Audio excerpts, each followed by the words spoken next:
Okay, so we've got one session left. Daniel's been a long-time friend. We've worked together for a long time as well. He's got an amazing session. Anybody want to see a little bit about roadmap? Yeah. Maybe a little? Okay, so there's some product managers running around with phones with Square, so they'll just take credit card orders as it goes along. So don't be shy. With that, I'd like to bring Daniel up. Come on up, Daniel.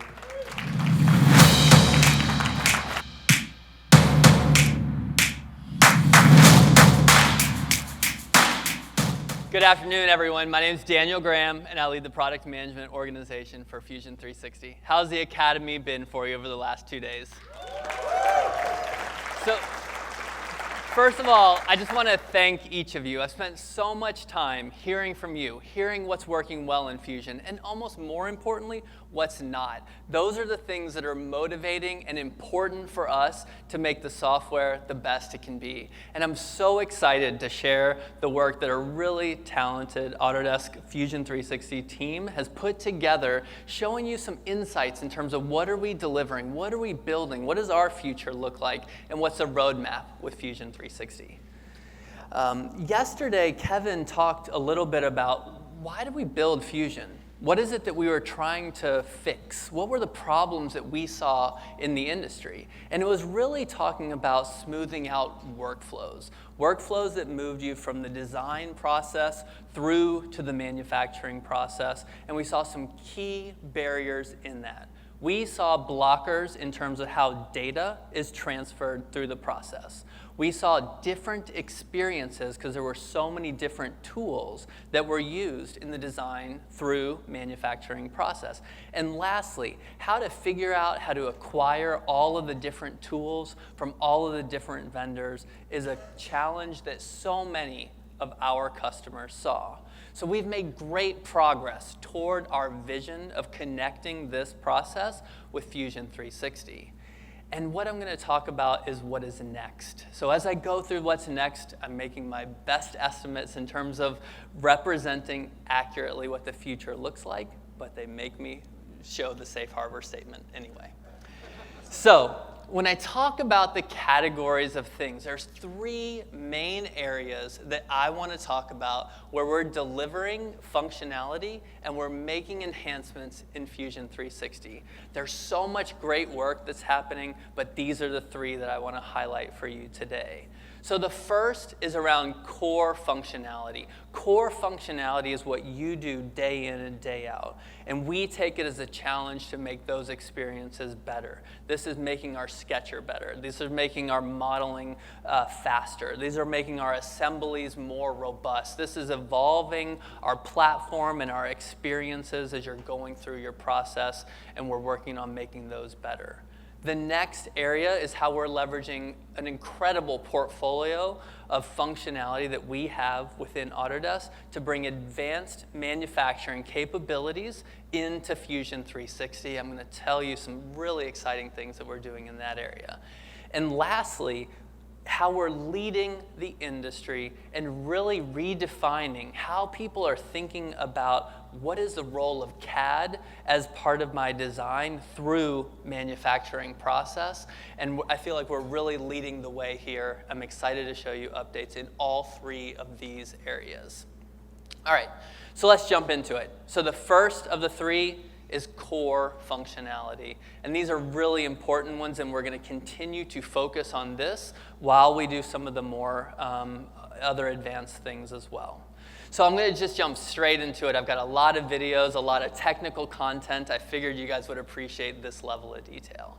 So the first thing that I'm talking about is we're introducing 3D Sketch, functionality, and control. If you step back and you look at what we built with the sketch environment inside of Fusion, we built a really flexible environment that can account for 2D sketching as well as 3D sketching without having to switch to different environments for what you do that. But we've lacked some of the functionality, some of the control, some of the constraints, and some of the behavior to make the 3D part of the sketching experience really accessible, give you the control, give you the performance that you need, and we're making big strides in terms of advancing the 3D capabilities inside of our sketch environment.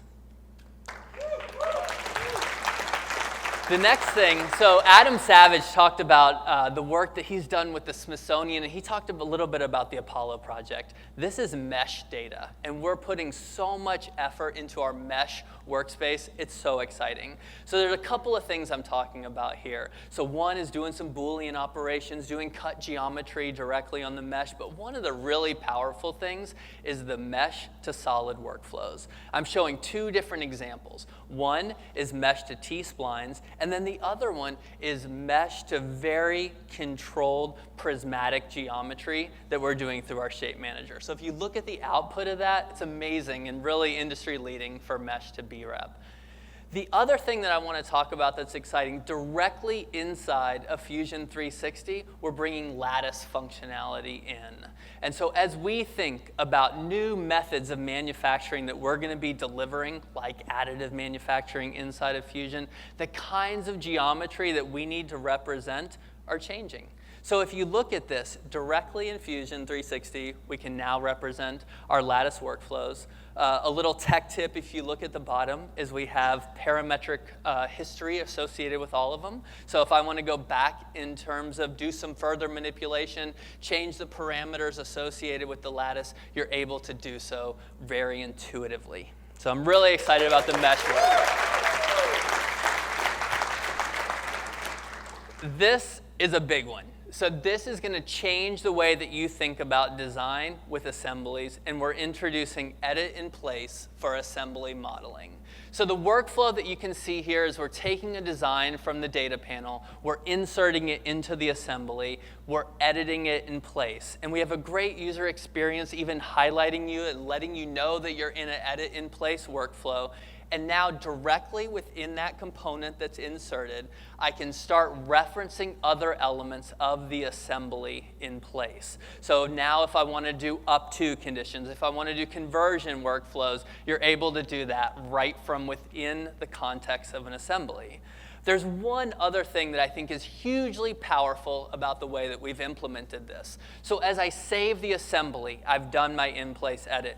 But if I open that component in its own environment, you will see us expose assembly contacts. So that assembly example that we have, I'm now looking at that individual component, and I can see the components from the assembly that I'm referencing. So if I want to add additional constraints, additional in-context reference, I can do so directly from the part. Think about how this is going to empower your team of designers, your team of engineers to work together differently in the context of creating, defining, and making ready for manufacture more complex assemblies.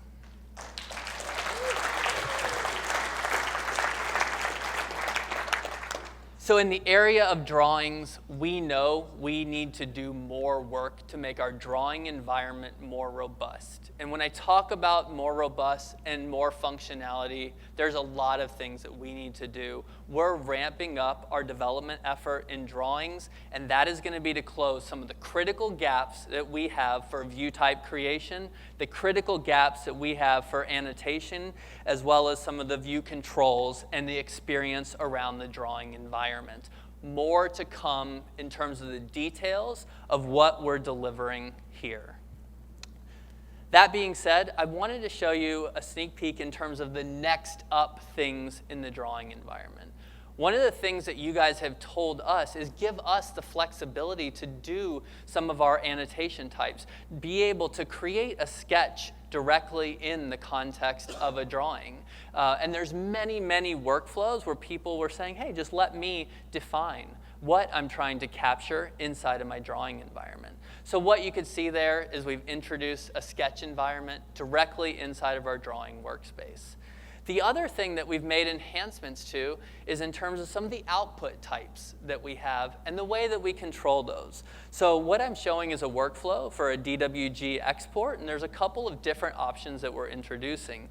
These are important because if you open that DWG file in AutoCAD or other applications that can read DWGs, we want this to be more of a robust experience, giving you further access in terms of the way that our output of our drawing is represented as a DWG inside of AutoCAD.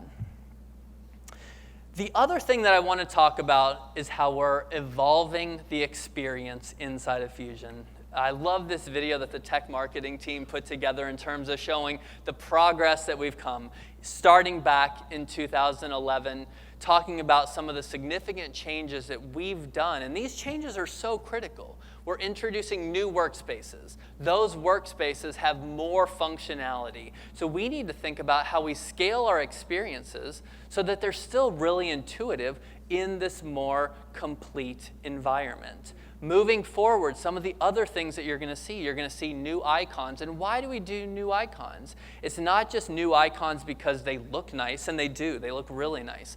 But also, we want to ensure that we have an application that scales with new hardware that you are going to be using. There's new higher resolution monitors, and we need to ensure that we're building a platform and we're building an experience that literally scales better through those platforms. Okay, the big focus for us this year is around data. One of the big things that we've been focusing on this year is ensuring that our data and the environment around that data is well set up for teams to work together. So what we're doing is we're defaulting new users of Fusion 360 into a team-aligned experience. We're also going to be moving all of our users who are on personal experiences into ones that are better suited for team workflows. So what do I mean about team workflows? For team workflows, I think about things in terms of giving you more administration capabilities, making it more clear for you data ownership so that you can better control access to the data, giving you additional capabilities in terms of different project types, giving you capabilities like having open, close, and secret projects. Also, we have a lot of advanced functionality that only works in these team environments, such as AnyCAD, such as cross-project referencing. And so that is now going to be our default experience that we're putting into. The other thing that we're working on when we think about experiences for teams of people working better around data is giving you more granular access to the data. Today, in a Fusion design environment, you have one design that captures your geometry, that captures your simulation, that captures your generative design, that captures your manufacturing, your tool path information. And we want to make that more granular. And that's important for a number of reasons. But one of those reasons is that you can have concurrency. You can have multiple people on your team who are working on their elements of that data in parallel. And we're making a lot of changes to do that. So I want to give you an example of the first thing that we're delivering where you're going to see this kind of concurrency in action. So here, what you can see, on the left-hand side, you can see Fusion 360. In the top right, you can see Fusion Team. And in the bottom right, you can see a proxy, what's going to be accessible for third parties to develop and have access to some data. The data that we're talking about are component properties. So we're going to extend our property system inside of Fusion. And we're also going to make it concurrent so that from within Fusion Team, you can change or add custom properties. From a third-party application, maybe somebody wants to build a custom BOM application, they will be able to read and write to our property system as well. So this is really going to open up a lot of capabilities in terms of how people read information and write information into and out of Fusion 360. And of course, this is going to extend into some of the drawing work that we're doing, delivering parts list and bill of materials as well. So the other one that I want to talk about is how we're leveraging our portfolio to deliver more advanced controls around the data. So we're going to take some of the services that we have in Fusion Lifecycle and give you additional control for engineering change, for release and revision management, for part numbering and other capabilities directly on top of your Fusion 360 data. This is going to be a great experience. This is going to be a really, nearly just out of the box. It's going to be foundationally different than what customers are used to in terms of the IT overhead and the configuration and the setup to achieve similar workflows in some of our competing tools. This one is a funny one, but it's one that I definitely wanted to show you. We made it so hard to generate a share link out of Fusion 360 and get access to the data. So it's like this video goes so fast, I couldn't even describe the 7 steps that we make you go through now. Today, in the new experience, what you're going to have is you're going to have an Open in Fusion 360 button. So now when you send someone a share link, all they're going to do is say Open in Fusion 360, and it's going to open up the design. No emails, no downloads, no re-uploads, one-click workflow.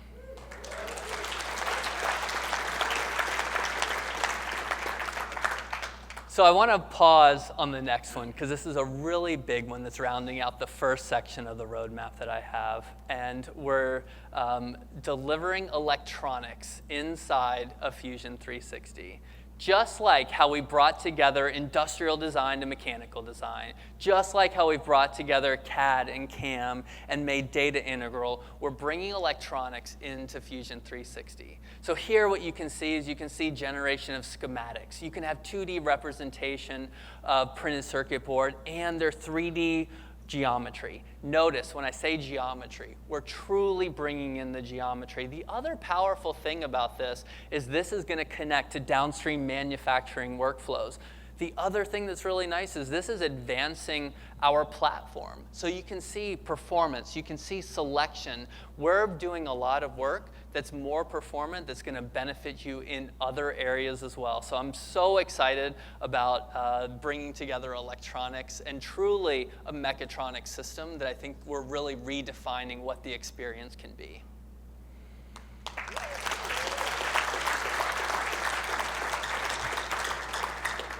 Okay, that was just the first section. I got 2 more to go. So the next one is around advanced manufacturing. And advanced manufacturing, the whole notion of bringing together CAD, bringing together CAM, and having data management and collaboration on top of that, those were some of the early successes that we had in Fusion 360. And we're committed to delivering that core value as we move forward. But at the same time, we want to ensure that we bring in high-end functionality as well. And we're going to do so by leveraging our Delcam and our NetFab portfolio to really change the expectation and the accessibility of how you gain access to a truly connected design through advanced manufacturing capability. So I'm going to show you some examples of the progress that we're making against this. So the first one is giving you control with toolpath trimming inside of Fusion 360. This comes from our Power Mill technology. So the workflow that you can see is the creation of a polyline. You can do trimming of inside and outside. But there's a lot of functionality that's deep in this as well. So now edits are remembered. So if you need to regenerate a tool path, you can continue to use that trim geometry. And this can really significantly shorten the time required to do some of these tool paths and gives you more flexibility for really complex geometry as well. The next one is 4-axis rotary, and this is one of the highest voted Idea Station requests. So now we can wrap a spiral, a circle, or a line around a defined axis and project the tool path onto any geometry. And so this is really a big step in terms of delivering and advancing our 4-axis tool path capabilities inside of Fusion 360. So a couple months ago when we first delivered our first iterations of additive manufacturing, we did so by aligning to some of the higher end industrial metal printing machines. We're going to extend that, and we're delivering 3D printing with polymer applications and really extending the types of machines that we can connect to directly in Fusion 360. So here you can see some of the workflows that I think will be honestly more accessible to so many people based on the types of machines that we know that you work with and have access to. So the print settings are hugely configurable. It's the integrated value proposition, and it also uses the same open post system that we have from our subtractive workflows as well.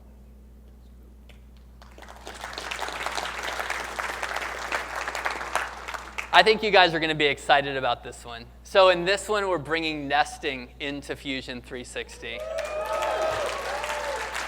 So now, not only will we be able to filter and reference all the sheet metal designs that are in Fusion, but we have so much intelligence baked into this. We know the material types, we know the thickness, we know the sheet metal rules. We have it completely configurable in terms of doing all the appropriate layout and grouping of this. And of course, we've connected the design through manufacturing process, so it smoothly transitions into our manufacturing workspace, taking advantage of water, laser, plasma, cutting strategies in Fusion 360. So the team has done an amazing job to bring this functionality into Fusion 360.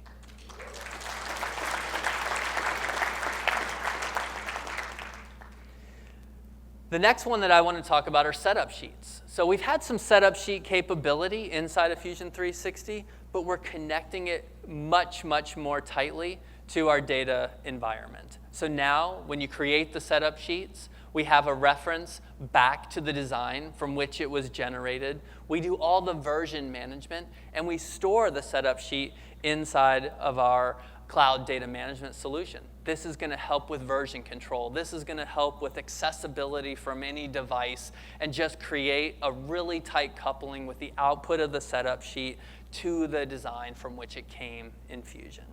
So these are just some of the enhancements that we're making to really move forward in the area of manufacturing. I can't wait to show you more. Really reach out to us if you have questions or feedback on some of this. So the next thing that I want to talk about is how we're leading the industry with generative design. One of the things that really stood out to me when Carl Bass yesterday spoke about some of the processes that he went through in the design process, whether it be how he was going to attach his electric motor to some of his vehicles, was I think what he said is, if I would have known at the end of the process, at the beginning, I would have done things so much different. We learn about things as we go through the design to manufacturing process that we would have wanted to make iterations. And there's something around that was really the spirit of what we're trying to deliver with generative design. We want to be able for you to say, hey, how is this component, this design, this system going to be used? And let's we talked about the evolution of what does CAD mean. Let's make CAD do more for us through the process. And that's so exciting with generative design. So I want to talk about progress that we're making along the way. So, one of the early wins that we had with generative design in Fusion 360 is working with GM. And GM used generative design for a new seatbelt bracket. They reduced the complexity, the number of components through their system, and had increased performance along the way. That being said, if you look at the geometry that we output, this is not something that most of you who have machine shops have the ability to actually manufacture. So our path forward is this path to more practical geometry, and we're making big strides along the way. This is an example of geometry that's now coming out of generative. I love the quote that I see here. It says, "No offense meant at all, but what on this model was generatively designed?" So Mickey talked about the output being this alien geometry. It doesn't have to be. We are advancing what we're doing in generative to bring in manufacturing constraints so that the output is performant, it's validated, but it's also manufacturable. And that is really differentiating, and this is where we're putting a lot of effort with generative. And we're not stopping there. Further in the future, we're going to expand the geometry and the types of systems that we'll be outputting as not just parts. We're going into assemblies, and we're thinking about all kinds of things of where we can go with generative. So I'm going to give you some examples. So when I talked about, I wish I would have known at the beginning all the things I would have learned through the process. We need to ensure that our systems are capable of different physics types. So you could say, what kind of stresses are acceptable? What kind of forces are going to be applied? What kind of vibration? What kind of modal frequencies are acceptable? And multi-domains, so not just structural, but also things like fluids. But also have more control so that companies, like we talked about Claudius Peters, are not just using generative design for inspiration. They can say, I want to have a fabrication workflow, and the output of generative design is not something that they will just inspire them to make something manually. We want them to be able to use the geometry directly out of generative design. And we're making progress along the way. So let me show you a video of this MJK example of what some of the progress that we have. So this is a top triple clamp on a motorcycle. So what I can do is I could go into the generative workspace. I can identify some of the preserve or some of the mounting geometry that we can see here. I'm going to start to describe some of the constraints and the behaviors of how the system is going to be working.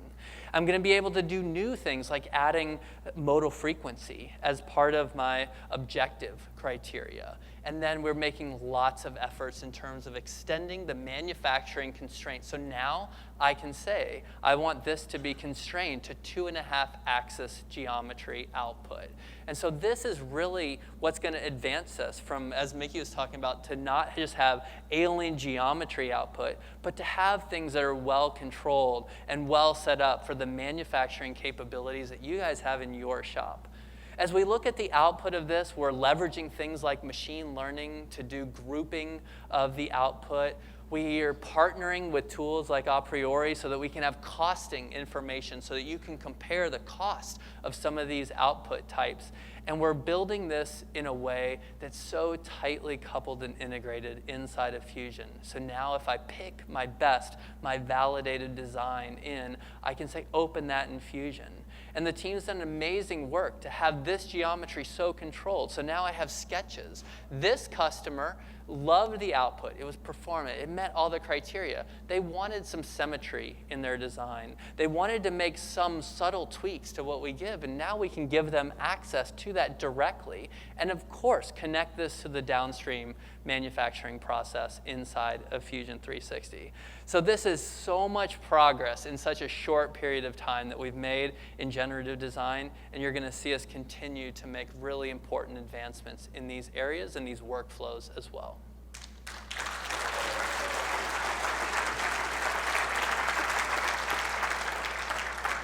So in summary, there are 3 important areas that I wanted to call out. One is advancements to the things that you do all the time. We're going to continue to make the core functionality better in Fusion 360.